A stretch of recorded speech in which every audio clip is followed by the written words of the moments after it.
গোলপাতা আহরণের সময়।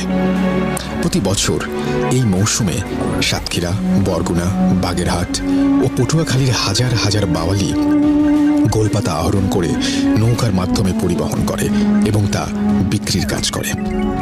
সেই সময় বাওয়ালিরা দল বেঁধে বনের গভীরে গিয়ে গোলপাতা সংগ্রহ করত, কারণ বনের গভীরে একদিকে যেমন বাঘের ভয় থাকে, তেমনি তখন ডাকাতেরও খুব উৎপাত ছিল।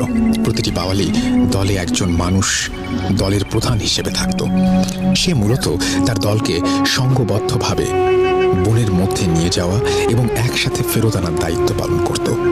বাওয়ালিরা তখন বিকাল সন্ধ্যার মধ্যে গোলপাতা নিয়ে গ্রামে চলে আসত। সন্ধ্যার পর কোনোভাবেই কোনো মানুষ বনের মধ্যে অবস্থান করত না। সেই সময় মদন নামের একজন বাওয়ালি ছিল। জানুয়ারি মাসের দিকে একদিন মদন বাওয়ালি দলের সাথে বনের মধ্যে গিয়ে গোলপাতা সংগ্রহ করছিল। সেদিন প্রচুর ঠান্ডা এবং কুয়াশা পড়েছিল। বনের মধ্যে ঠান্ডার প্রকোপ এমনিতেই অন্য সব জায়গার তুলনায় অনেক বেশি। ওই দিন দুপুরের দিকে হঠাৎ মদনের শরীর খুব ঘামতে আরম্ভ করে।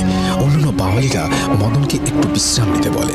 মদন কিছুক্ষণ একটা গাছের নিচে বসে থাকে, কিন্তু মদনের শরীর আরো খারাপ হতে থাকে এবং তার ভীষণ অস্বস্তি লাগতে লাগে। মদন তাই